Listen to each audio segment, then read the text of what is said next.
The arena settled into a strange, rhythmic lull that often plagues the middle of a 3-hour broadcast.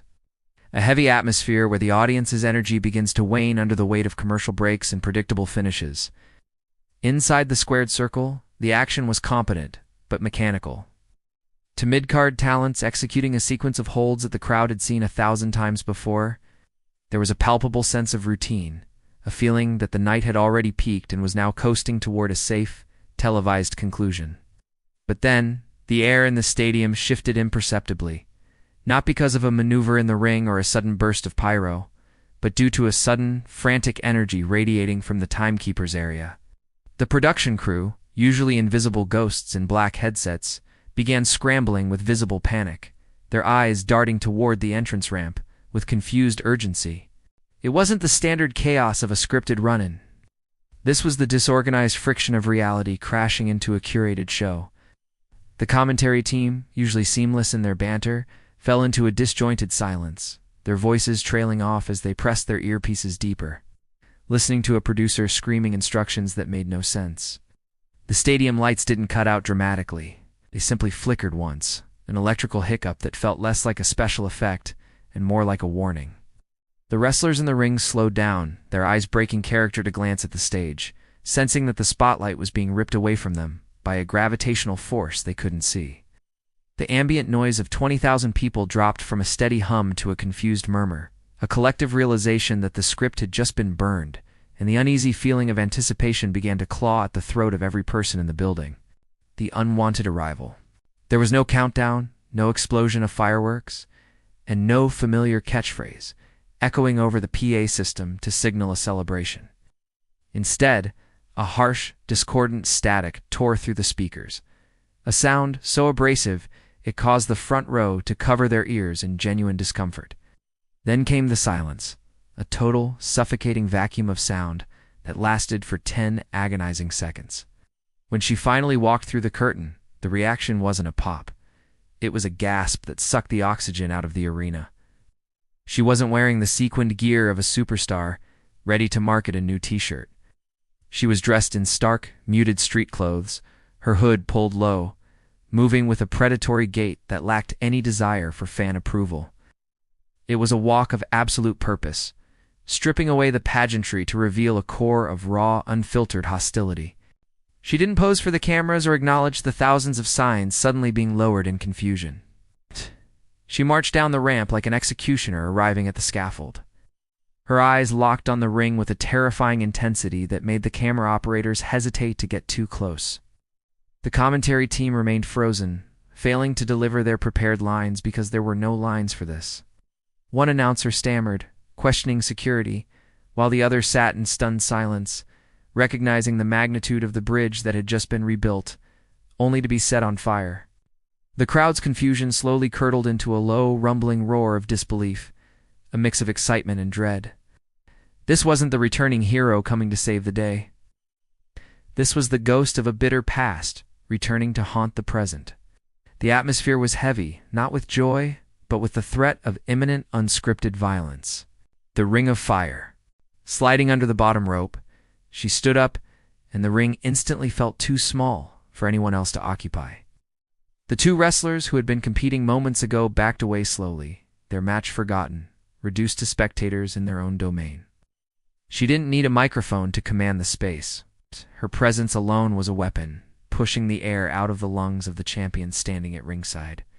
The camera zoomed in, catching the look in her eyes. It wasn't the rehearsed glare of a villain, but the cold, dead stare of someone who had nothing left to lose. The silence in the arena was broken only by a few scattered, hesitant chants that quickly died out, suffocated by the tension radiating from the center of the ring. It felt voyeuristic, as if the audience was witnessing a private confrontation that was never meant to be televised. She slowly scanned the crowd, her expression unreadable, refusing to give them the emotional release they were begging for. There was no smile, no smirk, just a blank canvas of judgment. When she finally locked eyes with the camera, it broke the fourth wall in a way that felt intrusive.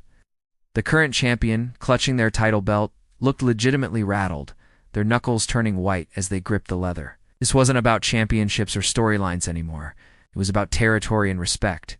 The invasion was silent but absolute.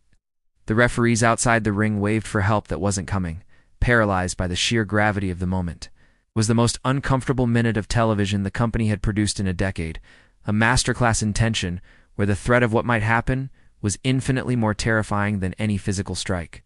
The backstage collapse, while the arena remained in a state of suspended animation. The atmosphere backstage was a chaotic collision of anxiety and ego. The locker room monitors, usually ignored during matches, were now surrounded by the entire roster, a huddled mass of athletes watching their hierarchy crumble in real time. There was no cheering among the peers, only the sharp, acrid scent of insecurity. Veterans whispered frantically, realizing their spot on the card had just evaporated, while the younger talent looked on with wide-eyed fear, understanding that the ceiling had just been lowered on their careers. The return wasn't viewed as a ratings boost by the people in the trenches. It was viewed as a natural disaster.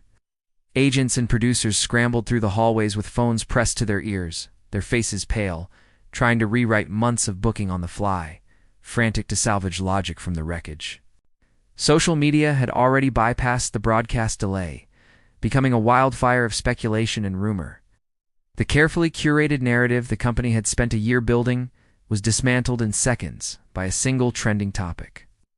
Journalists were tweeting conflicting reports, tearing apart their sources, unable to confirm if this was a work or a legitimate hostile takeover. The line between reality and fiction had been erased so thoroughly that even the production truck didn't know when to cut to commercial. The tension in the gorilla position was thick enough to choke on. Executives argued in hushed, furious tones, pointing fingers at who authorized the music, who cleared the building, and who was going to take the fall if this imploded. It was a perfect storm of corporate panic, where the machine that controlled the narrative realized it had lost control of its most volatile asset, the cost of legacy. As the broadcast faded to black, leaving millions of viewers staring at their screens in stunned silence, the lingering feeling wasn't excitement, but a profound sense of consequence. We often clamor for the surprise, begging for the shock of the return, addicted to the dopamine hit of the unexpected, but we rarely consider the wreckage left in the wake of such moments. The return of a giant always necessitates the crushing of the landscape beneath them. The camera had lingered on the face of the displaced champion for a reason, to show the human cost of our entertainment. The narrative had shifted from a story of athletic competition to a dark drama of obsession and displacement. The return wasn't a fresh start. It was a reopening of old wounds that had never truly healed, merely scabbed over by time and absence. This moment forced the audience to confront the uncomfortable truth about their heroes. They are monsters of ego, incapable of letting go, driven by a hunger that destroys peace. The uneasiness that started the night hadn't dissipated. It had metastasized into a permanent shadow over the brand. The viral clips would garner millions of views, and the ratings would spike, but the innocence of the show was gone. We weren't watching a sport anymore. We were watching a tragedy unfold in slow motion. The question that stayed with the viewer wasn't what will happen next week, but rather, was it worth the price? The screen went dark, but the feeling of intrusion remained, a haunting reminder that some doors, once closed, should perhaps stay locked forever. The Queen had returned, not to rule, but to burn the kingdom down.